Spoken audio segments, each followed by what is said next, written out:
Assalamualaikum warahmatullahi wabarakatuh. Alhamdulillah wassalatu wassalamu ala nabiyillah wa ala alihi wa ashabihi wa man walah. Ashhadu an la ilaha illallah wahdahu la syarika lah wa ashhadu anna Muhammadan abduhu wa rasuluh la nabiyya ba'dah. Ya ayyuhallazina amanu taqullaha haqqa tuqatih wa la tamutunna illa wa antum muslimun. Ya ayyuhan nas ittaqu rabbakum alladzi khalaqakum min nafsin wahidah wa khalaqa minha zawjaha وبث منهما رجالا كثيرا ونساء واتقوا الله الذي تساءلون به والأرحام إن الله كان عليكم رقيبا. يا أيها الذين آمنوا اتقوا الله وقولوا قولا سديدا يصلح لكم أعمالكم ويغفر لكم ذنوبكم ومن يطع الله ورسوله فقد فاز فوزا عظيما. أما بعد فإن أصدق الحديث كتاب الله وخير الحدي حدي محمد صلى الله عليه وسلم وشر الأمور محدثاتها وكل محدثة بدعة وكل بدعة ضلالة.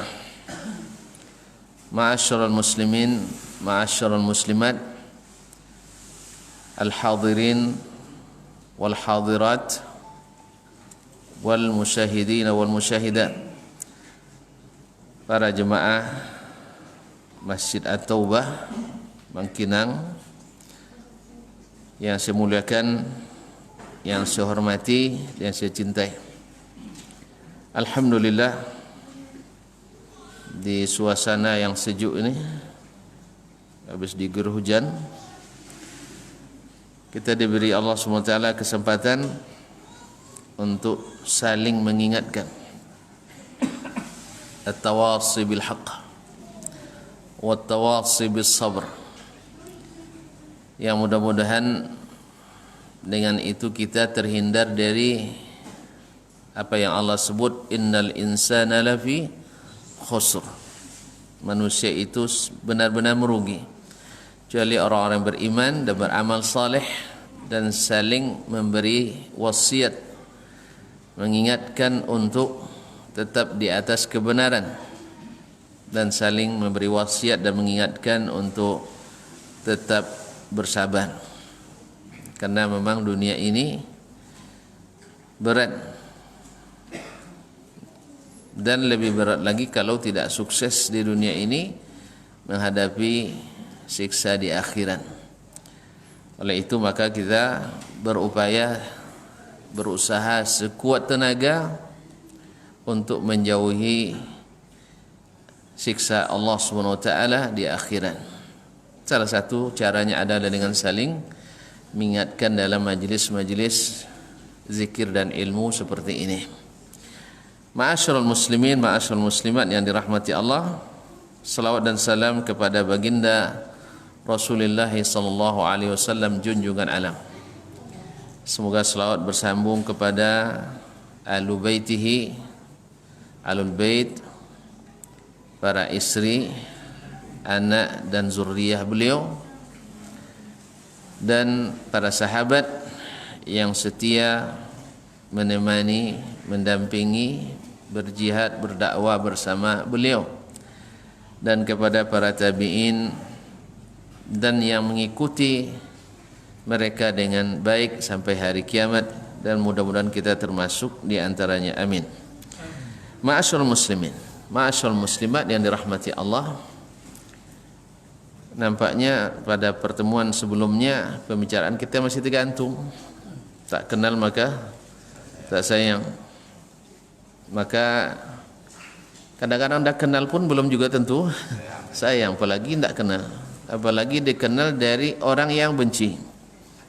Makanya kita bicara dari sisi ilmunya, dari sisi ilmu. Sebab kalau bicara tentang politik nanti fitnah, ya sahabat saja ketika terjadi fitnah di antara mereka sebagian besar menghindar. Sebagian besar menghindar ketika terjadi fitnah antara Ali dan Muawiyah. Ini masih di generasi terbaik. Terjadi khilaf mereka dalam menentukan suatu masalah.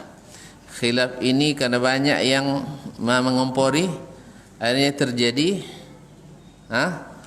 harus angkat senjata, sehingga terjadi perselisihan yang memang sudah Nabi kabarkan. Makanya Nabi SAW ingatkan jangan masuk ke dalam fitnah, jangan masuk ke dalam fitnah. Maka tidak ada yang terlibat baik di pasukan Muawiyah dan Ali kecuali mereka yang memang orang-orang yang yang punya jabatan, yang punya peran dalam pemerintahannya. Adapun sahabat yang merupakan rakyat biasa, semuanya menghindari fitnah ini. Tidak masuk di pasukan Ali dan tidak masuk di pasukan Muawiyah. Yang banyak ikut yang tabi'in ini, yang maklumlah beda antara sahabat dengan tabi'in, kecuali mereka yang memang istiqamah mengikuti para sahabat Nabi alaihi salatu wassalam. Ma'asyarul muslimin wa ma'asyarul muslimat, di antara mereka puncak ilmu seperti Abu Hurairah radhiyallahu taala anhu, ketika melihat tidak bisa dielakkan lagi, maka dia lihat di mana Ammar ibn Yasir berdiri. Ammar ibn Yasir berdiri karena dia pernah mendengar Nabi alaihi salatu wassalam berkata, "Waiha Ammar taqtuluhul fi'atul baghiyah."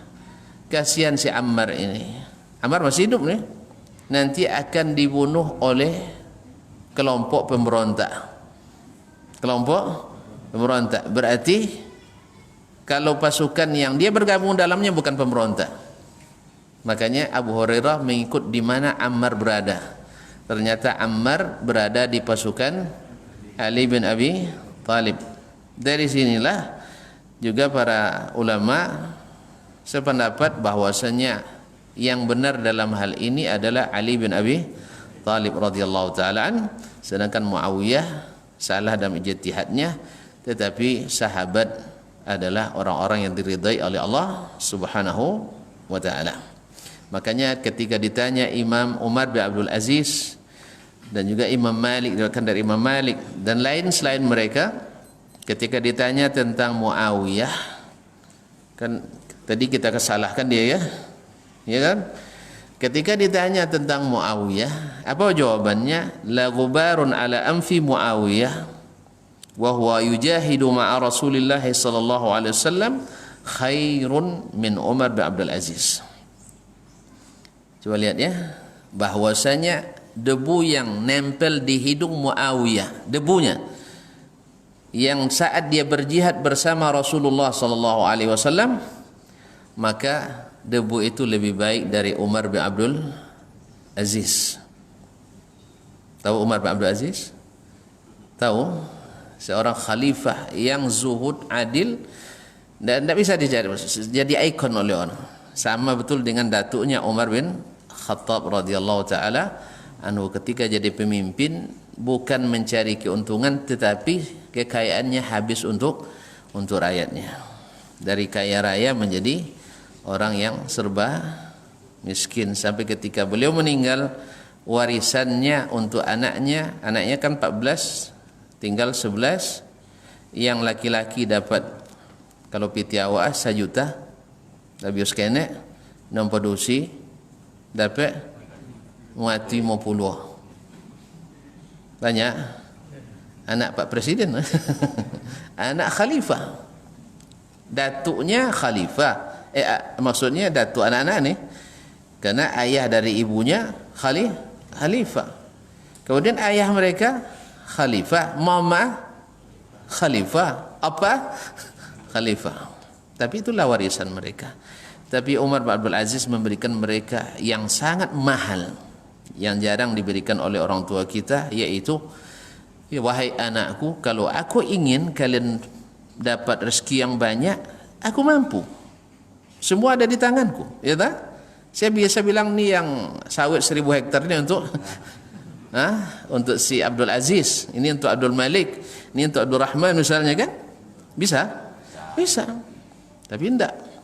Sebab kalau kalian nanti jadi orang rusak setelah saya tidak ingin saya jadi penyebabnya. Saya tidak ingin saya jadi penyebabnya. Tapi kalau seandainya kalian orang saleh selepas saya meninggal, maka Allah akan mengurus urusan orang yang saleh. Lalu dia baca ayat, inna waliyallah alladzi nazzala alkitab wa huwa yatawalla salihin. Sesungguhnya yang mengurusku adalah Allah yang telah menurunkan Alkitab, dan Allah maha mengurus orang-orang yang saleh. Kalau Allah ngurus, isau juga tidak kalau. Makanya tidak perlu risau lagi, izin pasti keluar. Ya tak? Proyek pasti dah dapat. Makanya salah satu dari anak Umar bin Abdul Aziz tercatat menyumbang kuda perang, bukan kuda bendi. Bendi tak sama, kuda perang. Kuda perang mahal kan? Ya, dicatat dalam sejarah hampir 1000 ekor. Kalau 1000 sumbangan banyak lah. Banyak betul? Modal 1 juta tadi. Modal 1 juta. Jadi kalau anak wali soleh tinggal, tidak perlu takut lah. Tapi kalau toleh tinggal, itu pacik takut. Cak banyak harta. Sewan tu mabinnya. Ya kan? Oleh kembali ke sini. Jadi kita tidak berbicara tentang masalah politis. Politis itu tafsirannya akan macam-macam. Yang salah bisa jadi benar, yang benar bisa jadi dielu-elukan. Lihatlah hari ini. Kalau tidak, coba buka apa misalnya ELC. Pasti tidak sama dapat. Wawak situ. Nyawa kalau lewa nengok kan. Kalau tidak wawak tidak lewa nengok. Alhamdulillah tidak lewa nengok. Kata pasal wono ke nengoknya. Dek citung dek kawan kan penasaran lagi. Citung mau tengok. Ndak sempurna sampai Selasa tengok. Dan ndak nengok wawak. Nya lebih banyak pada analisa di sini atau di sini. Kira-kira dan rasa. Umumnya seperti itu. Sampai yang ikut pun kadang di antara orang yang berilmu pun terpaksa menggunakan kira-kira dan rasa-rasa. Karena tidak laku akal Allah, akal Rasulullah itu kadang-kadang. Kan tidak laku di situ kan. Jadi menurut saya, menurut anda kan itu. Allah musta'an. Jadi kaum muslimin, kalau bicara tentang politik nanti, maka yang setuju mengangkat tinggi-tingginya hilang patut dia ketujuh. Ya. Tapi yang benci, yang tak salah pun akan dibuat salah. Oleh itu kita bicara tentang secara ilmiahnya.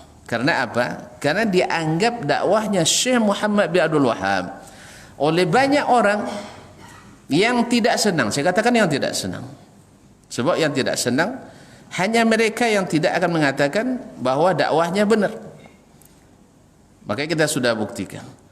Dan untuk menentukan akidah seseorang, pendapat seseorang bukan dari tafsiran orang lain, tapi dari apa yang dia ucapkan, yang diajarkan ke murid-muridnya, dan dia tuliskan dalam kitabnya. Tidak bisa kita menerima misalnya tentang Imam Asy-Syafi'i, kita terima pendapat orang yang menjadi lawan Imam Asy-Syafi'i, kemudian kita dapatkan dalam kitabnya bertentangan dengan apa yang dikatakan oleh orang lain terhadap Imam Asy-Syafi'i. Tidak mungkin. Misalnya Imam Syafi'i berakidah seperti ini, ya, dalam kitabnya. Lalu orang lain mengatakan dah Syafi'i seperti ini. Kita pilih yang mana? Yang ada dalam kitab Syafi'i. Kecuali tuan-tuan masuk jenis orang yang seperti kejadian juga pada saya pernah menyampaikan suatu masalah dan saya rekam. Sebelum ada ini saya sudah rekam dulu semua ceramah saya rekam insyaallah. Sampai kuliah pun berekam, rapat pun berekam. Masih ada. Jadi supaya apa? Maksudnya untuk pertama, kalau ada saya yang salah saya revisi sendiri. Lalu ada yang mengatakan dapat laporan dari orang lain tentang ucapan saya, salah tafsir. Lalu saya datangi orang yang dilaporkan itu, ya, yang dilaporkan kepadanya. Saya datang. Ini ceramah saya. Mau kita dengarkan bersama atau saya ulang kembali ceramah? Apa jawabannya? Nggak ada, cukup laporan orang. Lebih percaya pada tafsiran orang terhadap perkataan saya dari apa yang saya, dari yang siapa yang saya inginkan. Itu apa cororo Pak? Nanti itu apa cororo? Ini berlaku padanya seperti kata para ulama, al-balidul anid la tanfa'u ma'ahu iqamatud dalili wal hujjah. Orang yang balid, tahu balid? Boku. Tahu boku? Boku. Iko masalah moro. Apa dia boku bono kok? Iya, ndak mau ini kan, tongkau. Mada, ndak lo mada tongkau. Artinya kemudian anid. Anid kau yang tongkau. Sudah ndak umuman yang mau masukkan, tongkau lo le. Saburnya. Maka yang seperti ini tak bermanfaat padanya mendatangkan dalil dan hujjah. Kita bawa nanti 1000 dalil tidak bermanfaat baginya. Karena apa? Karena dia sudah menghukum dan tidak mau merubah apa yang sudah dia hukum tersebut. Maka yang akan kita sampaikan ini pada mereka yang membuka, yang mencair, yang bisa menerima apa adanya, bukan seperti yang sudah diyakini sebelumnya. Oh, tidak cair rodonyanya. Oh, kalau tidak cair, tidak apa jarul itu. Jadi kaum muslimin dan muslimat dirahmati Allah, maka yang kita ambil ini dari mana? Dari murid-muridnya, dari kitab-kitabnya. Secara umum, secara garis besar kita sudah sebutkan 3 kemarin deh. Ada yang hafal silakan. Tidak ada yang hafal. Tuh tahu ulang tuh ya. Baik. Yang pertama, ma'alim, rambu-rambu dakwah yang disampaikan, prinsip-prinsip dakwah, ma'alim. Dakwahnya Syekh Muhammad bin Abdul Wahhab rahimahullah ta'ala adalah yang pertama tajdidu amriddin, yaitu mengembalikan atau memperbaharui urusan agama. Dia memang dari awal kan tidak mau berpolitik kan? Kalau kata Muhammad bin Su'ud kepadanya waktu itu, nanti Syekh mau jadi apa? Tidak, saya tetap jadi pengajar ilmu, da'i. Saya tidak, salah politik itu urusan Anda yang sudah jadi pemimpin. Makanya kaum muslimin dan muslimat dirahmati Allah, dia masalah agama mu'tamidan ala ilmi salaf, yang bersandarkan kepada ilmu as-salaf. Makanya kita katakan kepada siapapun yang mengatakan bahwa beliau tidak mengikuti as-salaf, buktikan dengan kitabnya, bukan dari kitab orang lain. Karena musuh banyak. Tadi saya katakan, orang yang masih hidup seperti saya ingin klarifikasi, tak diterimanya. Cayo ke uang menafsirkan perkataan dele podo deh. Deyan. Kau pocoro? Hah? Rekaman kia, mau dongon mau samo. Kok salah orang aku salah? Ndak. Topik si anu le anak pejan. Jadi paham si anu ke ucapan awak le pada ada masa ni. Padahal kita tahu semua maqasidul lafzi ala niyatil lafz. Bahwa yang paling paham apa yang dimaksud dengan suatu ucapan adalah orang yang mengucapkan. Makanya wajib klarifikasi dan konfirmasi. Jelas? Jadi kaum muslimin, kadang-kadang kita memang mengucapkan ucapan yang salah, kita tidak sangka itu salah. Kadang baca Quran kita tidak sangka kita salah kan? Tidak sangka. Makanya perlu orang lain untuk merajaah dengan kita. Makanya saya ajak, ayo kita baca bersama. Apalagi orang yang sudah meninggal ini. Makanya menjadi patokan kita adalah kitabnya. Yaitu berdasarkan as-salaf. Kenapa as-salaf kaum muslimin? Karena as-salafus salih itu adalah sahabat, at-tabi'in, yang mereka dapat rekomendasi langsung dari Allah dan Rasulnya sallallahu alaihi wasallam.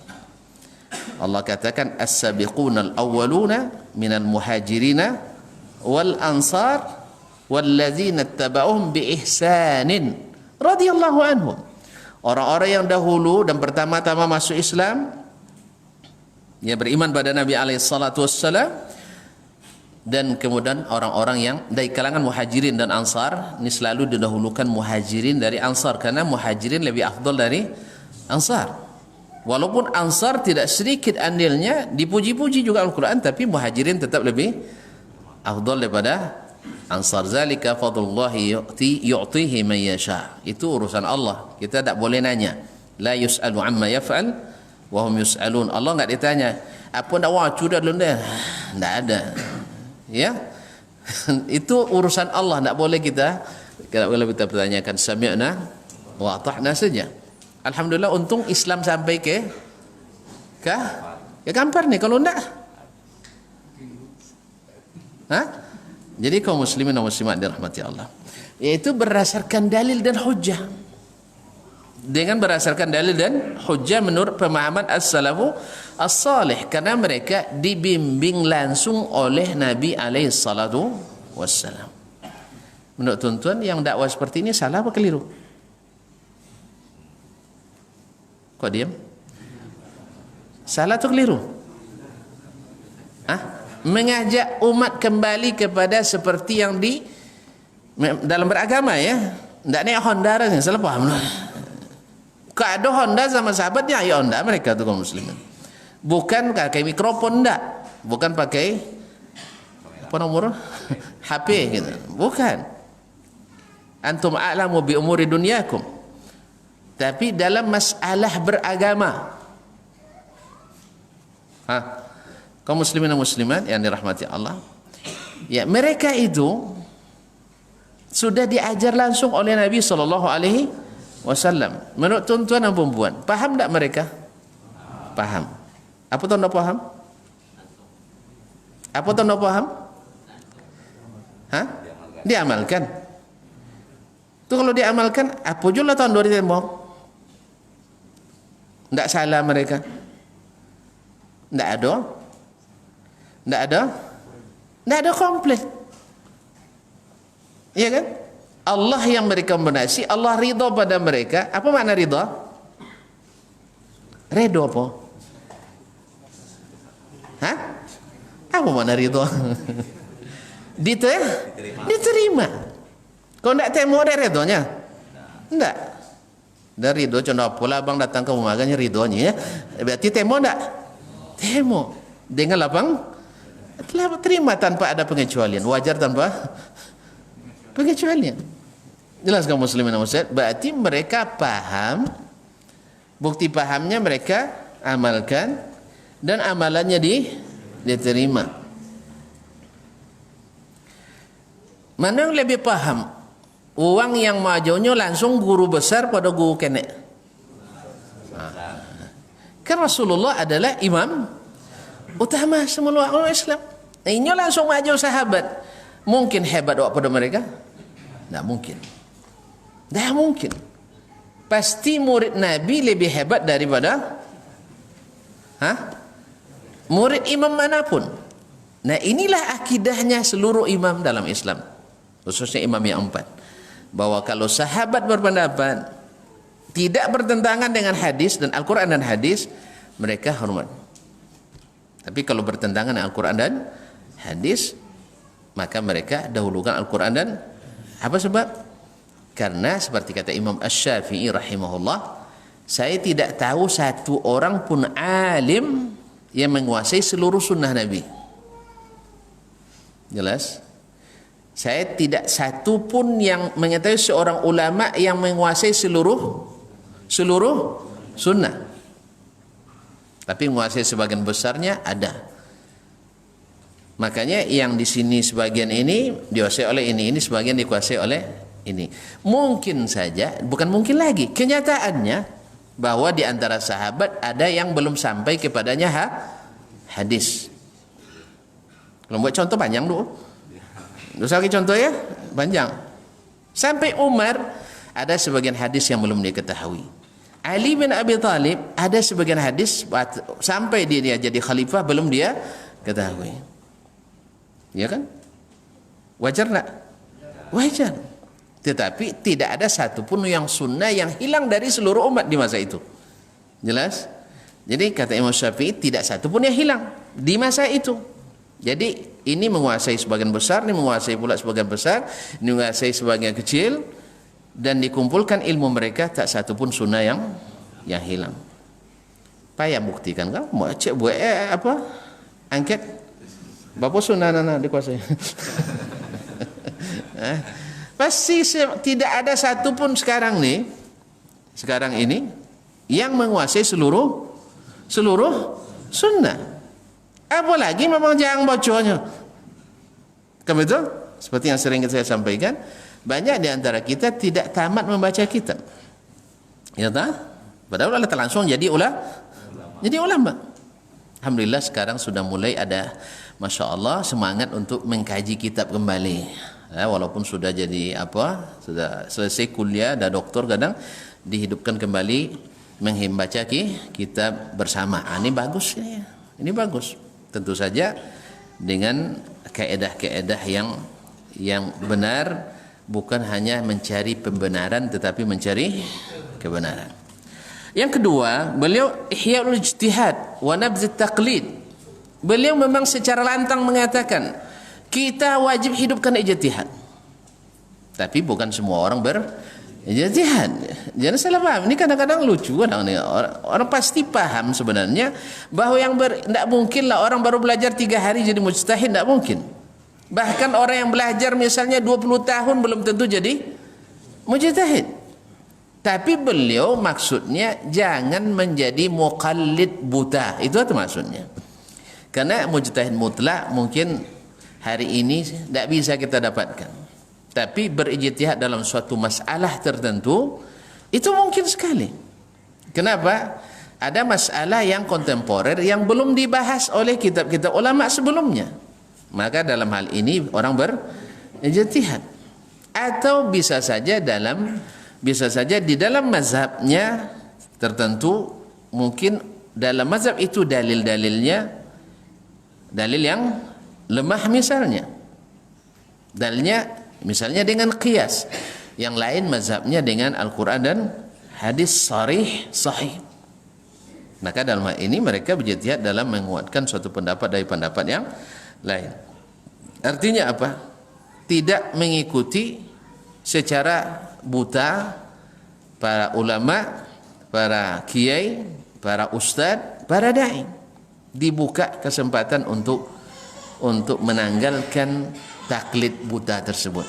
Dan ini jangan di zaman beliau, zaman kita saja banyak yang masih belum memahami makna ini. Dikiranya ketika kita bilang mesti ijtihad, kembali seperti masa Imam Ibn Salah dulu atau sebelumnya lagi, ada yang sudah mengikrarkan bahwa ijtihad sejak hari ini sudah tertutup, tidak boleh ijtihad lagi. Tapi datang lagi ulama-ulama lain, mereka tetap berijtihad. Sebagaimana dulu Imam Ibn Salah mengatakan untuk mensahihkan hadis tak bisa lagi di zaman ini. Tapi sampai hari ini masih ada ulama yang mensahihkan, yang mendaifkan. Jadi itulah kaum muslimin dan muslimat sebagaimana dalam ilmu apapun. Dulu ketika kitab Sibawahi Al-Kitab menulis kitab dalam Nahu, orang mengatakan dah selesai. Ternyata sampai hari ini kitab masih di kaidah-kaidah sabarasi masih ditulis orang dengan berbagai versi dan dengan berbagai metodologi. Oleh itu kaum muslimin dan muslimat, ini yang dia semboyankan. Dan ini di ijtihad ini Nabi yang suruh. Nabi yang suruh, bukan kita. Bila tidak ditemukan dalilnya, maka boleh berijtihad. Kalau tidak ada dalilnya, berijtihad pada masalah yang mungkin ijtihad. Tapi kalau menentukan pahala sekian itu tidak ijtihad. Ya, menentukan sifat Allah itu tidak ijtihad. Jelas? Untuk menjadi nabi tidak ijtihad. Itu seluruhnya ikhtiar min Allah Subhanahu wa taala. Ini tidak boleh. Yaitu pada masalah-masalah yang boleh berijtihad. Tapi yang ketiga, kok nyala ketiga sudah lihat rohnya. Baik. Yang ketiga adalah mengembalikan, mentahqiq, mengaplikasikan tauhid dengan seluruh segi dan aspeknya. Karena Banyak di antara kaum muslimin pahamnya tauhid itu adalah hanya sekedar mengakui hanya Allah pencipta. Hanya Allah yang menghidupkan, yang mematikan, memberi rezeki dan seterusnya, menyembuhkan, tanpa memperhatikan masalah tauhid dalam beribadah, tanpa memberikan perhatian besar pada tauhid dalam asma dan sifat Allah Subhanahu wa taala. Maka beliau ingin mengembalikan ini, karena para nabi dan rasul itu, coba lihat seluruh ayat tentang diutusnya nabi dan rasul pada umumnya ani'budullah wajtanibut taghut, yaitu beribadahlah hanya kepada Allah, jauhi taghut, sembahan selain Allah. Berarti para nabi itu diutus ya bukan hanya untuk mencari pengakuan umat, oi kalian akui Allah pencipta ya, tapi kalau ibadah terserah kalian lah. Tidak begitu. Karena sesatnya umat itu bukan pada umumnya bukan pada pengakuan siapa Tuhan, tidak. Pada umumnya sesatnya gara-gara salah dalam beribadah. Makanya Ibnu Abbas menyebutkan penyebab pertama penyelewengan tauhid adalah mengkultuskan orang saleh. Nah, kita lihat waktu itu di Jazirah Arab di masa Syekh, banyak kuburan yang jadi destinasi wisata religi atau religius. Iya. Sekarang kita mau hidupkan lagi ya? Mau hidupkan lagi? Enggak. Antum tidak mau hidupkan, kami mau. Karena itu bisa menjadi PAD. Tahu PAD? Kalau ini jadi bupati tidak bisa. Bahaya memang dituntut APBD, tidak bisa kaum muslimin dan muslimat. Jadi destinasi religi. Jadi nanti kuburan-kuburan keramat kembali di apa namanya? Dipromosikan. Sebab ini salah satu situs peninggalan Islam yang harus kita hidupkan. Dan itu di Makkah dulu banyak kuburan di sekitar Masjidil Haram, atau di dalam, kalau sekarang dalam lingkungan Masjidil Haram setelah perluas ini. Banyak kubah-kubah yang dibuat untuk para masyayikh sufi dan dijadikan sebagai tempat yang dianggap makbulnya doa di situ. Ini walaupun tidak kita hukum seperti kata Syekh katakan, saya tidak menghukum mereka kafir, tidak. Karena ada yang mengingatkan. Tidak ada yang mengingatkan. Ini tandanya bahwa Syekh memberi uzur dengan jahilnya seseorang. Kita tidak mengafirkan mereka karena tidak ada yang mengingatkan. Maka siapa yang menukil dari saya bahwa saya mengafirkan kaum muslimin secara mutlak, ini adalah kebohongan musuh untuk memalingkan orang dari dakwah Islam yang benar. Sampai hari ini masih banyak mengatakan hati-hati dengan Wahabi, suka mengafirkan. Menurut tuan-tuan, kalau saya dituduh Wahabi enggak? Tuduh Wahabi? Betul lah. Ada bukti. Nah, ada yang menuduh saya Wahabi. Sudah berapa orang yang saya kafirkan? Coba. Saya sudah pulang sejak Februari 2009. Ada yang mencatat sudah berapa orang yang saya kafirkan? Ayo orang Madinah. Belum pernah kita mengkafirkan orang kecuali yang dikafirkan Allah dan Rasulnya sallallahu alaihi wasallam. Abu Lahab kafir enggak? Babelah. Baik. Tabbat yada Abi Lahab. Nah, Abu Jahal kafir tak? Kafir. Ubay bin Khalaf kafir. Fir'aun. Nah, cuman ada orang yang nak menjadikan Fir'aun orang beriman gitu. Nah, ada. Bahkan iblis lebih paham tauhid dari kita katanya. Masya Allah. Yang seperti ini kaum muslimin dan muslimat, ini adalah pikiran-pikiran menyesatkan. Jadi tidak ada syekh mengafirkan secara mutlak.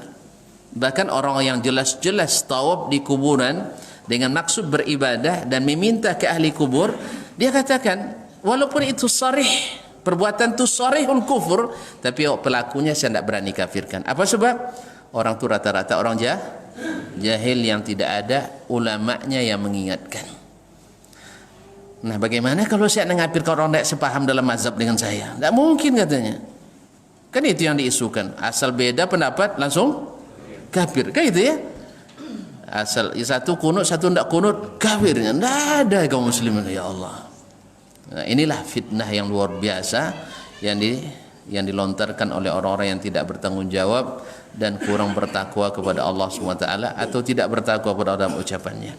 Karena seperti kata Syekh Bakar Abi Zaid, tugas ulama itu bukan mencela dan mencaci, bukan menebar fitnah dan berdusta, tapi tugas ulama itu menyampaikan ilmu dengan seterang-terangnya, dengan sejelas-jelasnya, dengan bukti yang sesungguhnya.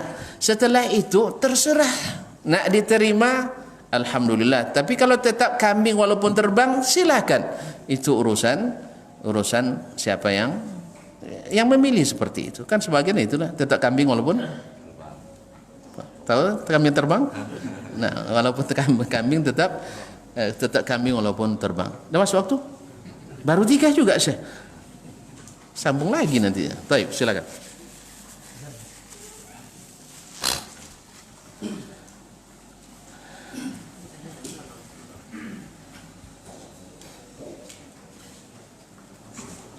Allahu Akbar, Allahu Akbar. Allahu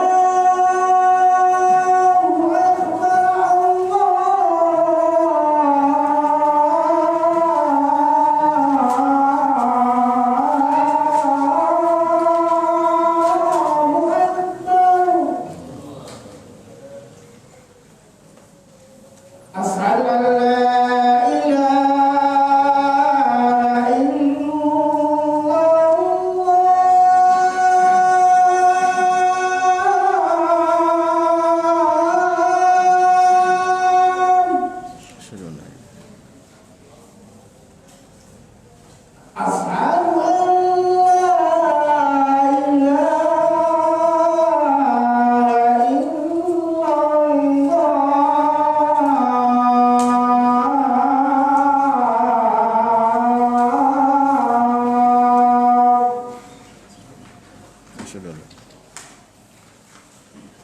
Asyhadu anna Muhammadar Rasulullah.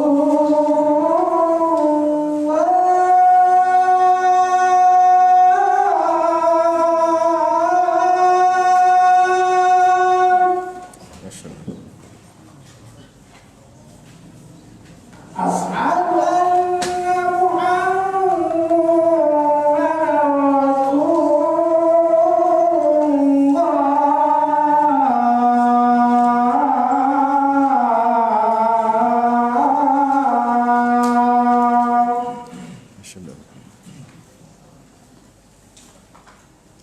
Hayya 'alas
Ma'asyiral muslimin, ma'asyiral musliman yang rahmati Allah. Kemudian yang keempat, ada hubungannya dengan yang ketiga, yaitu tentang tahqiq at-tauhid, tauhid ar-rububiyah wal uluhiyah wa tauhidul asma was sifat. Kemudian yang keempat, karena ini merupakan fokusnya dakwah para nabi, bahwa mereka selalu mengatakan ani'budullaha wajtanibut taghut wa ma khalaqtul jinna wal insa illa liya'budun wa laqad ba'athna fi kulli ummatin rasulan ani'budullaha wajtanibut taghut. Setelah kami utus kepada setiap umat itu seorang rasul, tujuannya adalah sembahlah hanya Allah dan jauhi taghut. Jadi bukan hanya sekedar mengakui bahwa tidak ada Tuhan selain Allah, tapi tidak beribadah kecuali kepada Allah. Maka seluruh hal-hal yang berbau ibadah, menyembelih, bernazar, meminta, berharap, takut dan sebagainya, itu hanya diberikan kepada Allah Subhanahu wa taala. Dan seluruh jalan yang membawa kita untuk berharap kepada selain Allah, beribadah kepada selain Allah, maka dilarang. Oleh sebab itulah dilarang. Kenapa kita tak boleh sujud kepada manusia? Ini sebagian kita ada yang sujud kepada ayah dan maknya, itu dilarang. Menghormati orang tua, adab itu bukan dengan perasaan, adab itu adalah mengikut perintah. Dan muhadarah sebelumnya sudah saya sampaikan bagaimana Syekh Abu Ishaq Al-Huwaini dengan Syekh Al-Albani rahimahullah ta'ala, ketika dia datang ke rumah Syekh mengangkat makanan, dia berdiri untuk kata Syekh duduk. Datang yang kedua, dia nak nolong lagi, duduk kata Syekh. Ya, Syekh mengira karena kita murid menganggap kita beradab ya, tapi ternyata Syekh bilang yang adab itu ikut apa yang saya tuan rumah ingin itu yang adab itu. Jadi yang adab itu apa yang Allah perintahkan, bukan apa yang kita inginkan dan perkirakan. Kita kan banyak dengan perasaan gitu ya, dengan perasaan. Bukan agama ini dengan apa adab yang sesungguhnya itu apa yang Allah dan Rasulnya perintahkan. Kata Nabi, baca ini, jangan baca yang lain, jangan ditambah-tambah. Karena tambahan kita itu menandakan bahwa kita kurang adab kepada Nabi SAW. Dia larang, jangan tambah-tambah, kita tambah. Karena yang beliau ajarkan itulah yang sempurna, paripurna, tidak ada yang melebihinya. Nah, kaum muslimin dan muslimat, maka di kalangan sebagian besar kaum muslimin hari ini, selama tidak menduakan Allah, itu sudah bertauhid. Kita katakan baru sebagian dari tauhid, belum sepenuhnya tauhid.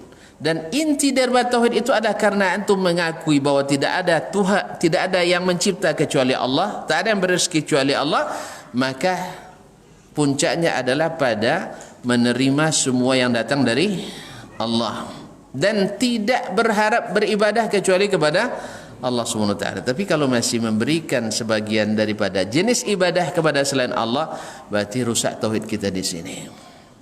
Tauhid kita di sini. Orang kadang-kadang ketika dalam kesulitan lebih cepat ingat gurunya daripada ingat pada Allah SWT. Ini merusak tauhid kaum muslimin. Merusak tauhid. Walaupun dinamakan dengan istilah-istilah yang bagus, kasyaf dan sebagainya, atau dengan istilah, saya juga tidak begitu hafal lagi istilahnya. Apa contohnya? Dengan istilah-istilah al-wajdan dan sebagainya, bisa bertemu dengan Syekh. Jadi harapannya lebih besar daripada Syekh. Sebagaimana sebagian kita diuji Allah SWT merasa berdoa di dekat kuburan keramat lebih nyaman daripada berdoa di masjid atau dekat Ka'bah sekalipun. Ini merusak kaum muslimin. Walaupun kita katakan bahwa dia sudah musyrik secara langsung, tidak. Tetapi perbuatan-perbuatan ini harus dijauhi. Dijauhi. Oleh itu kaum muslimin dan muslimat, inilah dakwah Syekh untuk merealisasikan tauhid, wa ma umiru illa liya'budullah mukhlishina lahuddin hunafa. Kemudian yang kelima, Yang kelima adalah wajib kembali kepada Alkitab dan Sunnah indal ikhtilaf, ketika terjadi perselisihan pendapat, wa tanazu, yaitu ala fahmi salafis salih, menurut pemahaman as-salafu as-salih. Sebab pemahaman kita macam-macam, karena macam-macamnya itulah kita ikhtilaf, ya, karena macam-macamnya itu kita ikhtilaf, maka kita kembalikan kepada mereka. Ini banyak masalah nanti, baik dalam akidah kan terjadi khilaf. Kalau kita isbat misalnya sifat Allah, Allah punya tangan misalnya, menurut orang yang tidak sepakat, ini lazimnya Allah berbagian-bagian, terbagi, karena menurut kaedah Aristoteles bahwasanya yang namanya Tuhan tak boleh beranggota, tak boleh berbagi-bagi, juzuk, mujazza, tak boleh. Menurut kaedah siapa? Aristoteles. Lalu kita ikuti cara berpikir ini, maka kalau kita isbat tangan berarti ada anggota, sah? Kalau kita isbat mata ada anggota. Kalau kita akui Allah punya wajah ada anggota, berarti Allah terbagi-bagi. Kalau ikut pemikiran tadi terbagi-bagi, kita katakan tidak, karena Aristoteles tidak pernah nengok Allah. Jelas? Tidak pernah mengenal Allah dia. Maka jangan ikuti cara berpikir dia. Ikutilah bagaimana Nabi SAW. Lalu orang mengatakan, oh enggak, Nabi tidak paham makna doh. Masya Allah, lebih pandai kita bahasa Arab dari Nabi SAW. Allah menyebut Al-Quran bilisanin Arabiyyin mubin, dengan bahasa Arab yang jelas dan menjelaskan. Lalu kita katakan, enggak, ini bahasanya tidak jelas. Subhanallah, ini adalah firyah dan buhtan. Dan buktinya kenapa dikatakan jelas, tidak ada sahabat yang bertanya, ya Rasulullah, kalau seandainya berwajah sambut jawabnya. Ada nak sahabat bertanya? Tidak ada bertanya. Berarti mereka paham maknanya. Kalau tidak paham tentu bertanya. Iya tidak? Seperti Umar kena kata paham wa fakihatan wa abba. Tak pahamnya mana abba. Tanya ke Nabi, tak apa maknanya Rasulullah? Dijawab oleh Nabi SAW. Masa tentang Allah mereka tidak tanya kalau tidak paham. Jelas? Jelas? Makanya kaedah yang dibuat oleh Chuaris itu kaedah makhluk. Kaedah makhluk. Boleh tidak menganalogikan Allah ke makhluk? Enggak boleh. Jelas?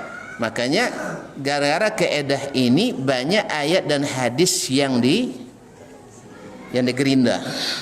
Yang digerinda. Kalau koi aurat dia. Kalau lambui terciciu. Jadi kaum muslimin dan muslimat dirahmati Allah, ini diantaranya wajib kembali kepada pemahaman as-salaf as-salih yang paham karena gurunya Rasulullah sallallahu alaihi. Demikian juga dalam memahami ayat-ayat dan Al-Quran hadis tentang masalah ibadah. Ketika mereka tidak buat ibadah, walaupun bunyinya hadis memungkinkan untuk itu, tapi mereka tidak memahami seperti itu, terjadilah khilaf di antara kita. Sah? Terjadi khilaf, maka kembalikan ke pemahaman mereka. Sebagai contoh ya, sebagai contoh, contoh lah panjang nanti. Kalau pakai contoh lebih panjang. Nanti di bab-bab lain nanti. Jadi kaum muslim ini dakwah Nabi, dakwah beliau yang beginilah dakwah Nabi alaihi salatu wassalam, mengembalikan kepada Allah dan Rasulnya. Nah, jadi ketika Allah menyebut para as-salaf itu as-sabiquna al-awwaluna minal muhajirin wal ansar radhiyallahu anhu wa radu anhu, itu bukan hanya cerita kosong. Maksud Allah wallahu a'lam untuk kita jadikan contoh. Sebab Allah tegaskan dalam ayat lain, fa in amanu, pakai fa atau ya wa, fa in amanu bimithli ma amantum bihi faqad ihtadaw. Seandainya mereka beriman seperti kalian beriman, mereka dapat hidayah, maka berimanlah seperti mereka. Payana kembalikan kepada Al-Quran dan Sunnah seperti pemahaman as-salaf. Ini dakwanya Syekh Muhammad bin Abdul Wahab rahimahullahu ta'ala. Yang keenam, al-i'timad ala ma ajma' alaihi ulama. yaitu bersandar pada sesuatu yang disepakati oleh ulama, tidak pada yang masalah khilaf. Kita kata balik sekarang, ya enggak? Asal ada khilaf, pakailah menurut keinginan masing-masing. Enggak. Kalau mereka sudah ijma', buat je khilaf barulah. Kalau mereka sudah ijma', jangan bikin khilaf lagi. Nah, bahkan di masalah khilaf sendiri mesti kembali kepada dalil. Inilah yang didakwakan oleh Syekh rahimahullahu taala. Jadi i'timad ala majma' alaihi ulama la ala makhtalafu fihi. Bukan dijadikan patokan yang khilaf, tapi yang dijadikan adalah yang ijma'. Karena ijma'nya umat ini maksum, tidak ada yang salah. Kalau sudah ijma' tidak salah. Cuman masalahnya benar atau tidaknya nukilan ijma' tersebut. Taib yang ketujuh, tahqiq mutaba'ati Nabi sallallahu alaihi wasallam fi anwa' min al-ibadat, yaitu mengharuskan atau mengajak mengikuti Nabi sallallahu alaihi wasallam dalam semua jenis ibadah. Salah? Salah? Iya, kok solatlah seperti Nabi, itu ajakan beliau. Kok puasa seperti Nabi. Kok haji seperti Nabi. Kok babi ni? Hanya kalau ikut tak sanggup dia ya. Jadi ada kekhususan ini kaum muslimin. Jadi ada yang sifatnya, makanya kalau perintah itu sesuai kesanggupan. Nah, dan ada hal-hal yang sifatnya spesial untuk Rasulullah sallallahu alaihi wasallam. Baiklah kaum muslimin dan muslimat dirahmati Allah. Ini yang diajak oleh beliau selama kita sanggup mengikuti. Artinya apa? Jangan membuat kreasi baru dalam ibadah saja. Ibadah saja. Kalau dalam masalah lain silakan. Alhamdulillah masalah muamalat banyak kreasinya. Dulu tak pakai ATM, sekarang pakai ATM. Dulu tak ada SM, apa namanya ni? Internet banking, sekarang pakai internet banking. Ini kan urusan dunia kita, selama tidak ada unsur-unsur yang terlarang di dalamnya, silakan. Aku nak ibadah nak pakai itu juga, nak pakai internet juga. Jadi kaum muslimin dan muslimat dirahmati, jangan disamakan. Dakwah beliau itu dalam ibadah, ayo kita ikut Nabi sallallahu alaihi wasallam. Dalam akidah, ayo ikut Nabi sallallahu alaihi wasallam, karena ini minas thawabit. Tapi kalau untuk muamalat, masalah yang sifatnya budaya, tradisi, silakan. Masing-masing punya. Kalau nak payah awak di Siko pakai kain sawung kan? Iya. Kalau ke Arab pakai jubah. Atau ke Amerika silau. Terserah. Yang penting mengikuti standar syar'i. Jadi kalau nak pakai silau, pakai standar syar'i. Apa standarnya? Jen jole bang di dalam. Apa bosoro? Jen transparan. Ijen tak buka sakenek jua. Maknanya mesti menutup aurat. Yang ketiga, jen sampai. Iya kan? Bawa untuk kali dah. Itu tak boleh. Ini standar umumnya. Kemudian ada standar tambahan bagi wanita, jen pakai pakaian orang jantan. Nyalah banyak antino pakai kemeja terpasok, pakai apa le pakai. Kita boleh cara jawab pakai kan. Ini kaum muslimin dan muslimat dirahmati Allah. Jadi wantina tak boleh pakai pakaian khusus orang jantan tak boleh pakaian orang pedusi. Jangan menyerupai pakaian khusus ibadahnya orang kebesaran agamanya orang non, yang bilang kafir. non muslim. Nah, jangan menyerupai karena dilarang tasabbuh. Kemudian jangan eksklusif. Orang putih sodoa pakai siamanya lo kan. Bagaimana ke sodoa? Jangan. Ya. Atau pakai baju 25 warna. Kan tak ajak jadi orang. Ini tidak boleh. Jadi harus standar. Modelnya silakan. Nak guntiang Melayu, nak pakai belangkon, nak pakai apa lah? Tanjak, masya-Allah. Nak pakai apa lah? Nak pakai selempang, nak buat kai, nak buat khanjar, silakan. Itu urusan, silakan berkreasi di situ. Dulu tak ada tripod tu kan? bola otak di dunia kan. Ini kaum muslimin kini lah pakai tripod. Terserah, itu urusan dunia, kreasi antum. Tapi dalam masalah ibadah, karena sudah final, sudah paripurna, sudah sempurna, bahkan menambah sama dengan mengurangi, bahkan bisa mengeliminir ibadah yang dibuat-buat sendiri tereliminasi. Makanya dakwah Syekh, karena banyak ibadah yang dibuat-buat orang, maka Syekh kembalikan, ayo kita beribadah seperti zaman Nabi SAW. Salah roh? Enggak. Baik. Cuman inilah dakwah beliau alaihi rahmatullah. Kemudian dakwatu li jam'il muslimin wa tauhidu kalimatihim, yaitu berusaha menyatukan orang-orang Islam. Ini alhamdulillah sepakat kita semuanya ya, bahwa kita wajib bersatu, umat Islam. Ya, wajib bersatu. Cuman banyak cara orang untuk menyatukannya. Ada orang ingin menyatukan, ya kalau ada khilaf biarin aja lah, jangan diusir. Ini cara. Menurut tuan-tuan, semakin banyak perbedaan kita, khusus dalam agama ya. Ini tadi kalau dalam tren tidak ada masalah lah, tapi dalam agama pasti buat masalah. Semakin banyak perbedaan, semakin sonang di suatu dan semakin payah. Iya orangnya enggak? Kenyataannya seperti itu. Kenyataannya. Makanya itulah sebabnya kenapa Syekh berdakwah mengembalikan umat ke sunnah Nabi SAW, karena sunnah lah yang bisa menyatukan. Kalau memang orang beriman pasti menghormati Nabi SAW. Kalau menghormati Nabi mesti menghormati sunnah Nabi SAW. Maka kembalilah kepada mereka. Oh, ini sama hadis Ustaz, pemahaman berbeda. Itu balik pemahaman as-salafu as-salih tadi. Jolenya kan?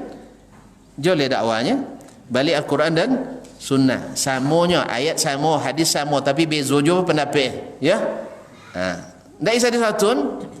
Berbantah je, kalau ndak bantah tak masalah. Kalau nak bantah tak masalah. Nya bantah atau tak bantah? Iya ndak? Nya awak soboi koye tapi nya mantin kaji ke dok. Iya kan? Yang dibilang keras itu selalu Wahabi, sah? Tapi saya belum ada mendapatkan orang Wahabi mendemo kajian. Ada? Tidak ada. Belum ada. Justru yang menuduhlah yang sering mempersekusi. Ya, awalnya kajian dah marak, dah ramai orang datang ngaji, 2 kali ngaji, taunca bonti ngaji. Kadang-kadang pengurus dipecat, dihentikan di tengah jalan. Itu yang terjadi. Alhamdulillah. Jadi dakwah ini, karena memang kalau mengikut sunnah pasti lemah lembut, pasti tidak ada pemaksaan. La ikrah fid din. Kalau ada yang maksa berarti dia belum sempurna menerapkan sunnah Nabi SAW. Di poso ada orang kalau tidak ngaji dia taubat, tidak kawannya, itu yang tidak tahu tu coba sunnah dia dalam bab itu. Nonton tu dia sunnah asal ngaji di taubat itu salah paham. Itu harus diberi pemahaman. Jelas ya? Bahwasanya kita tidak boleh mengatakan siapa tidak ngaji di taubat berarti ahli bid'ah, jangan. Tidak boleh. Jelas? Siapa tidak duduk ke den tidak sunnah, itu salah besar. Kalau ada yang buat seperti itu, dia setelah merusak wajah sunnah Nabi SAW. Ini mah ada juga. Ada. Ini kekeliruan yang terjadi di oknum-oknum, dan ini ada di seluruh golongan, ada yang seperti ini. Di semua golongan ada, baik yang ngaku sunnah maupun yang ngaku tidak. Tapi tidak ada yang tidak ngaku sunnah. Semuanya ngaku sunnah. Jadi sunnah yang mana jadinya ya? Di situlah pentingnya kembali ke sahabat Nabi SAW, ke as-salafus salih, supaya tadi tidak ada istilah sunnahnya kaliannya, tidak sunnahnya hanya ya kan, sunnahnya wa'alnya kan itunya. Bukan. Yang kita katakan sunnah ini yang dipahami oleh as-salaf as-salih dan dapat rekomendasi dari Allah dan Rasulnya sallallahu alaihi wasallam, bahwa mereka itu waraditu lakumul islamah dina, Islam seperti mereka itu, bukan yang kita tambah-tambah dan modifikasi. Inilah dakwah Syekh. Menurut tuan salah? Enggak kan? Jelas kan? Bila berselisih ulama, bila sepakat, ini kepegang erat-erat. Bila berselisih, kembali kepada kitab dan sunnah. Balik kitab sunnah, balawan jule. Ya, kembalikan kepada pemahaman orang yang dulu tidak berlawan-lawan mereka. Berbeda pendapat tapi tidak berlawan. Awak lu beza pendapat tapi lah berlawan. Allah musta'an. Kemudian kaum muslimin dan muslimat dirahmati Allah SWT, qamat ala mahabbatin nasi wa muslimin, yaitu dakwahnya di atas cinta kepada orang Islam. Jadi cinta tu kaum muslimin tak lambut tahu je dah. Ada wangi ke tak? Nampak bini naik onda juang. Cendapus lah. Wangi tak? Tu abang tak sayang kadang wangi itu. Salah tuan-tuan. Jadi masalahnya, yang namanya sayang kepada orang Islam tu tidak selamanya lembut. Ada kalanya harus kita sentak dia. Dia mau jatuh, dia mau disambar oleh kereta api misalnya. Bisa kamu kamu nak bisa.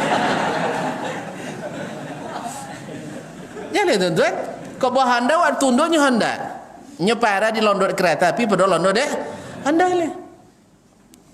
Ini ada kalanya tidak ada pilihan lagi kecuali dengan keras, walaupun asalnya adalah lembut. Makanya cinta itu tidak selamanya lembut. Tuan-tuan sayang ke anak lepon wangi bandang kuci anda kan, dek sayang atau dek wangi? Dek sayang. Jadi sebenarnya kaum muslimin dan muslimat, dakwah ini ada pada umumnya lembut memang, tapi Nabi ada kalanya keras. Ya ada tak kayaknya? Ya ada.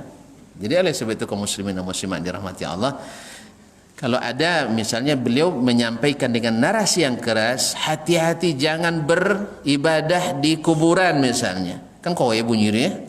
Kan kau bunyi? Awak lah hobi situ tahu kan? Lama lah kau kian pada kamu saji gila. Apalagi adalah sedekah situ kan. Jadi oleh sebab itu keras bagi orang yang tak biasa. Tapi sebenarnya dia ingatkan karena memang sumber pertama kesesatan umat manusia pada mengkultuskan orang saleh. Maka jalan ini harus ditutup. Cuman contoh tadi dia banyak kojo kan? Sama kini misalnya wasabi kuburan jen dibina, iya ndak? Sakit peluang nongor ndak? Kalau tukang buat keramik itu, wow, kau. Sejak orang pulang nya bau.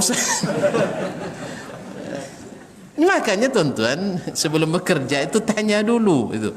Cuman kebanyakan kita kan memang tidak belajar agama sebelum bekerja. Makanya berat. Orang sudah posisi penting di bank riba misalnya, tiba-tiba ngaji tentang riba pon yang polo. Mak bawa corongnya, senokol ti sodonya kan. Akhirnya terpaksa cik ustaz ndak apa dah lurunya. Itu kata ustaz kata nenca. Itu salah. Nyanon kokoh le. Tapi kalau yang sudah kokoh ndak set dan ingin membersihkan diri. Banti siap nak kini. Aratoran cuma apa nak buat. Itu saya tu sana perlu tirinya. Tak perlu ke kaya dulu. Tak perlu. Kaya dilambuin. InsyaAllah siapa meninggalkan sesuatu karena Allah ganti dengan yang lebih baik. Dan sudah kita rasakan sendiri kaum muslimin. Banyak yang kita alhamdulillah meninggalkan sesuatu tapi Allah beri kenikmatan. Allah beri kenikmatan yang sebelumnya hilang dari kita. Dulu banyak pendapatan tapi tiap pulang berbantah tahu jangan rumah. Tapi alhamdulillah setelah kita tinggalkan yang tidak halal, walaupun tidak banyak tapi dapat senyuman manis. Senyumlah jadi itu tuan konyang deh. Jadi kaum muslimin, inilah dakwah beliau mencintai kaum muslimin. Baik. Yang ke-10 adalah al-fiqhus sahih wa ihtiramul mazahib. Yaitu berusaha untuk menanamkan fikih yang sahih. Karena ada pemahaman fikih yang keliru. Banyak contoh. Kalau saya buat banyak contoh nanti lama lagi kita. Contoh memahami tentang masalah musik misalnya. Orang menyamakan musik itu dengan suara burung, iya kan? Ini fikih yang keliru. Walaupun yang mengatakan itu ulama-ulama besar kontemporer. Karena antara suara burung dengan suara alat dibedakan oleh ahlinya. Dibedakan oleh ahli musik mengatakan yang dikatakan musik itu yaitu suara dengan wazan tertentu, oktav tertentu yang dilahirkan dari alat dengan menabuh, dengan meniup, dengan memetik, dengan menjingkang. Jadi harus alat. Maka mengkiaskan suara dengan alat ke suara yang tidak pakai alat, kias ma'al farik. Nah, fikih seperti ini fikih keliru. Walaupun dinamakan juga fikih. Maka Syekh ingin mentashih kembali. Apalagi dalam masalah fikih banyak dalil-dalil yang tidak sahih dipakai oleh ulama fikih. Mereka berijtihad. Semoga Allah merahmati dan mengampuni mereka. Cuman kita yang tahu tidak boleh mengikuti yang salah. Nah, dakwah seperti ini salah? Salah? Saya kira tidak salah. Ya. Tapi tetap menghormati ulama-ulama yang berbeda pendapat. Buktinya alhamdulillah Syekh tidak pernah memerintahkan membakar kitab-kitab Syekh Ibnu Hajar Al-Asqalani misalnya. Padahal beliau tahu bahwa Ibnu Hajar dalam masalah akidah ada beberapa masalah yang dia takwilkan. Tapi tidak pernah dia perintahkan itu. Tetap ketika menyebut nama Ibnu Hajar mendoakan rahimahullah ta'ala. Imam Al-Ghazali sendiri mengarang kitab Ihya Ulumuddin yang banyak di dalamnya hadis palsu dan lemah, tetap juga menjadi rujukan karena dihargai para ulama itu. Maka kalau ada yang mengatakan orang Wahabi anti mazhab, tidak menghormati ulama, ini adalah dusta besar. Semoga Allah meluruskan lidah-lidah yang seperti ini. Nah, buktinya kitab-kitab Syekh menukil dari Imam Abu Hanifah, menukil dari Imam Asy-Syafi'i, menukil dari Imam An-Nawawi, dari Imam Ibnu Hajar, bahkan dari orang-orang yang jelas-jelas mungkin dalam banyak masalah berseberangan dengan yang beliau yakini. Oleh sebab itu kaum muslimin dan muslimat, maka di antara kitab yang sangat dianjurkan oleh beliau untuk dibaca adalah Raf'ul Malam an A'immatil A'lam yang ditulis oleh Ibnu Taimiyah yang dituduh sebagai dedengkotnya aliran Wahabi. Beliau menulis ini. Bacalah kitabnya ini di mana beliau mengatakan bahawa para imam itu harus mendapat tempat di hati kita, dan inilah yang kita kaji selamanya. Iya tak? Iya. Ada pernah kita menghina Imam Abu Hanifah, menghina Imam Asy-Syafi'i? Tidak. Semua imam itu di atas kita semuanya. Cuman seperti kata murid Imam Asy-Syafi'i yang sering kita ulang-ulang, Harmalah ibn Yahya At-Tujibi, Asy-Syafi'i habibun ilaina walakinnal haqqa ahabbu ilaina. Asy-Syafi'i itu sangat kami cintai, tetapi kebenaran lebih kami cintai. Apakah Harmalah selalu mencari-cari kesalahan Syafi'i? Bukan. Tapi kalau bertemu pendapatnya yang bercanggah atau dalilnya yang lemah, lalu bertemu dengan pendapat ulama lain yang yang didukung oleh dalil yang kuat, maka beliau tak segan-segan meninggalkan pendapat gurunya Imam Asy-Syafi'i rahimahullah ta'ala. Dan ketika kita mendengar pendapat yang lemah dari seorang imam, tidak serta-merta diartikan kita menghina imam itu. Sama kita hari ini, kita punya guru dulu, macam saya di Pondok Darun dulu. Guru-guru saya mungkin dalam banyak hal banyak yang berbeda saat ini, tapi alhamdulillah tak pernah kita mengatakan wong aja saya nutup apa dia aja, tak ada. Tak ada kita katakan begitu. Selalu yang terucap dari kita adalah rahimallahu fulanan, semoga Allah merahmati guru kami sianu. Ya, karena mereka lah yang membuat kita maju terus, naik terus dalam tingkat ilmu. Kalau tidak mungkin orang dari tangga dari apa langsung lompat ke tangga 25, tidak ada cerita. Maka sampai guru SD kita pun, dulu kami tidak ada TK, guru SD pun ya kalau masih ketemu akan kita tetap banggakan. Ya, ada yang pergi haji itu tuh guru SD saya kenalkan dengan orang sana, ini guru saya dulu yang bikin saya pandai membaca. Ini Budi. Kan itu kan. Itu yang beliau mengajar dulu. Rahimahullah taala, semoga Allah melimpahkan rahmat kepada beliau semua. Jelas kaum muslimin. Tapi apakah kita ikut semua pendapatnya? Tentu tidak. Karena kita diajarkan untuk mengikuti yang lebih tinggi dalilnya, yang lebih sahih fikihnya, dan inilah dakwah Syekh. Tentu saja orang-orang yang tidak yang tidak terbiasa dengan ini menganggap ini sesuatu yang mustahil. Ya, karena ada syubhat bahwa ijtihad itu sudah tertutup dan kita tak mungkin lagi sepaham orang mereka. Bukan, kita bukan paham sendiri. Kan sudah saya katakan tadi, ikut paham ulama sebelum kita. Cuman pahamnya kita tidak terpaku dengan satu aliran saja. Kita terpaku dengan Rasul Al-Quran dan Sunnah Nabi sallallahu alaihi wasallam yang dipahami oleh para ulama tadi. Wallahu taala alam. Wa sallallahu ala nabiyina Muhammadin wasallam. Sekira sudah sangat paham, tak perlu tanya. Aduh jule. Itu imam tak apik nolak. Nah. Banyak tuduhan bahwa orang-orang Wahabi merusak kitab-kitab. Mana? Kaum muslimin dan muslimat, biasanya iza sa'a fi'lul mar'i sa'at zununuhu. Orang yang buruk lakunya, buruk pula dugaannya. Kalau dikatakan merusak, setiap kitab yang diterbitkan baik oleh Wahabi maupun non-Wahabi, ya kalau benar istilah itu, pasti ada kesalahan cetak, pasti ada kesalahan ini. Nah, yang menentukan manhaj itu kaum muslimin bukan pada kelakuan personal, kesalahan personal. Sekarang kita nak menilai Islam benar apa enggak? Kalau tengok umat Islam, kebanyakan umat Islam hari ini bikin orang tak mau masuk Islam. Iya enggak? Baca buku inya paling suka.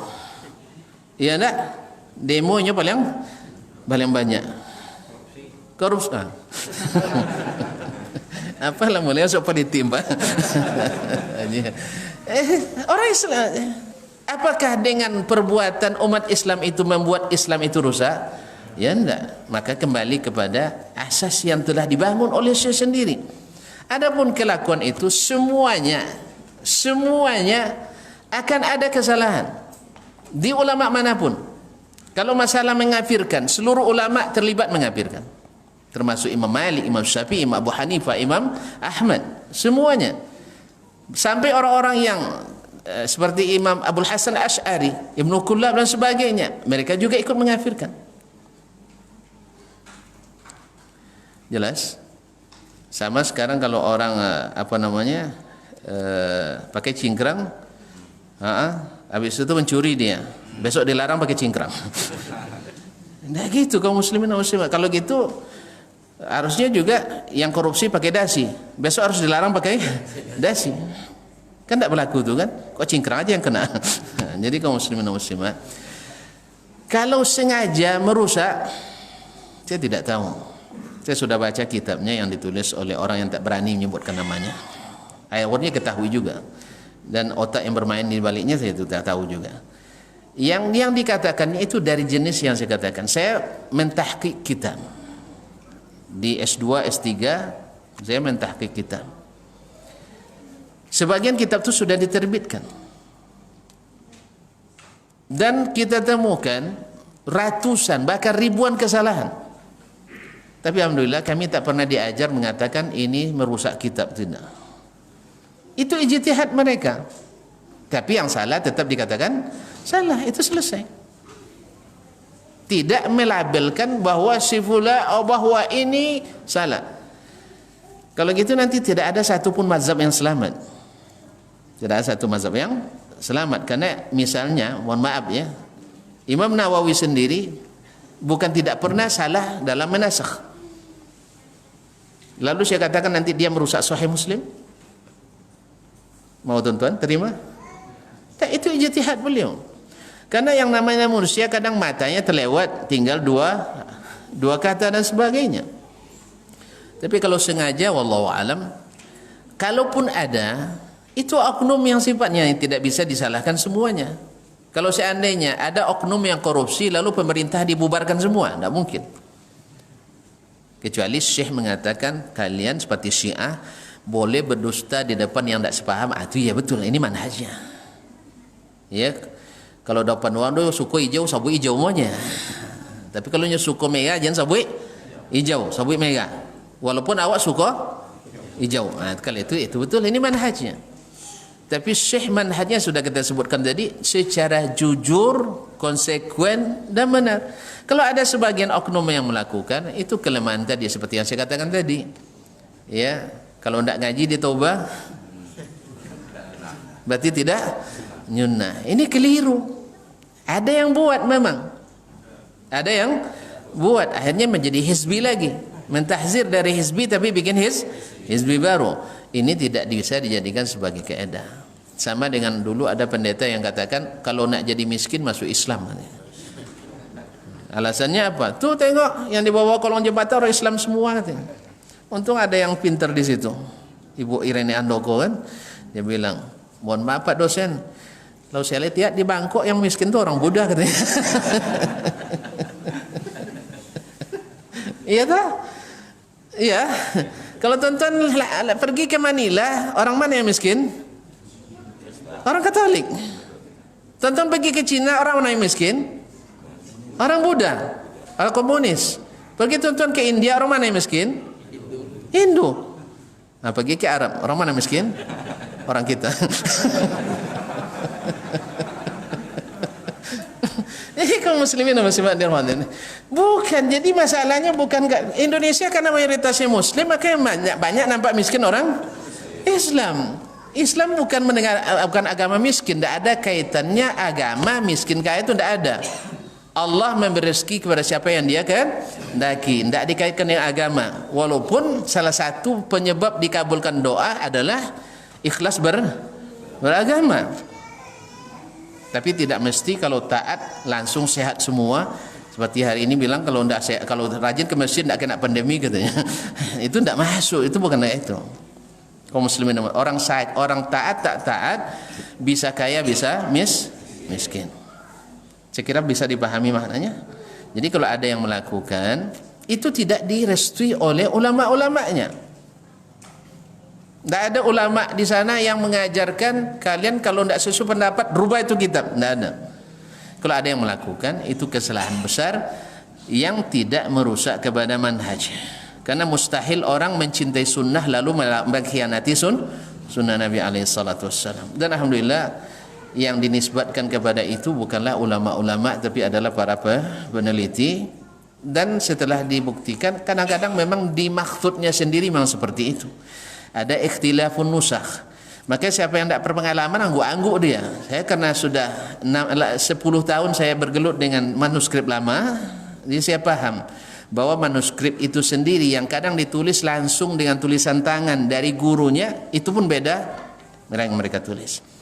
Tidak payah buktinya tuan-tuan, kalau dulu kita ngajar atau dulu kita belajar, ya ini nulis. Kalau tidak percaya, ayo yang ada menulis sekarang kita buktikan. Pasti tidak sama tulisannya, betul? Betul? Jadi ikhtilafun nusakh itu biasa. Jelas? Makanya justru yang lebih banyak memutar balik, mempelintir itu justru dari ahli bid'ah. Dan kita punya bukti-bukti yang konkret dalam masalah ini. Ya, bukti-bukti yang konkret. Siapa yang mau lebih silakan baca buku kitab At-Tankil li Abdurrahman ibn Yahya Al-Muallimi atau Al-Anwarul Kashifah juga milik beliau, atau kitab Abathu Ahlil Ahwa bi Turathil Ummah dan lain-lainnya, kitab-kitab yang berkaitan dengan rudud, atau kitabnya Syekh Bakr Abu Zaid Tahrifun Nusus dan sebagainya. Dan dulu sudah ada sejak dulu Al-Askari menulis Tashifatul Muhaddithin, kesalahan-kesalahan yang diriwayatkan oleh para ulama hadis, dan kitabnya kecil seperti ini tapi sebagian orang menjadikan besar, berarti ahli hadis tak bisa muktamad katanya. Coba kitabnya sekecil ini, bagi yang tidak pernah membaca kitabnya, berarti ahli hadis tidak muktamad nih katanya. Banyak hadis yang salah riwayat sekecil ini. Lalu kita punya Imam Ahmad 50 jilid, godang-godang. Gara-gara kitab kecil ini membuat kita ragu pada musnad Imam Ahmad. Kita tidak begitu kaum muslimin. Tidak menyalahkan secara mutlak dan juga tidak menelan mentah-mentah secara mutlak. Kalau ada itu terjadi, kesalahan yang harus diperbaiki dari pihak manapun. Dan semua golongan yang muta'assibun ada. Ya, yang membabi taklid buta di seluruh golongan ada. Dan yang melakukan penyelewengan ada. Dan makanya kita nasihati, kita jangan berlebihan dalam segala sesuatu. Jangan berlebihan. Cinta tak boleh berlebihan, benci tak boleh berlebihan. Karena kalau sudah berlebihan itu banyak melobio. Baik, terima kasih ya. Bisa dipahami. Wallahu taala alam. Ada 3 serangkai kitabnya itu. Ya, salah satunya itu, kemudian ada lagi yang sekte haus darah dan sebagainya. Dan masalah haus darah kita sudah buktikan, tidak perlu banyak-banyak lagi. Ya, kalau haus darah kok mati ya lope mati, tidak boleh bantuan itu kan. Ya, tidak, kalau tidak dapat musajid, tidak boleh bantuan musajid. Tapi yang kenyataannya adalah mereka yang justru lebih banyak membantu kita dan kita tidak pernah membantu mereka. Alai kadang pihak haji sabut-sabutin bayu pisah gitu kan. Kaum muslimin dan muslimat yang dirahmati Allah SWT. Ya, mudah-mudahan yang sedikit ini bisa bermanfaat. Yang intinya adalah belajar kita untuk adil dalam memberikan penilaian dan tidak mudah terpengaruh oleh fitnah, karena tugasnya ulama itu menjelaskan, bukan untuk menjatuhkan. Wallahu taala alam wa sallallahu ala nabiyyina Muhammadin wasallam wa subhanakallahumma bihamdik asyhadu an la ilaha illa anta astaghfiruka wa atubu ilaik. Wassalamu alaikum warahmatullahi wabarakatuh.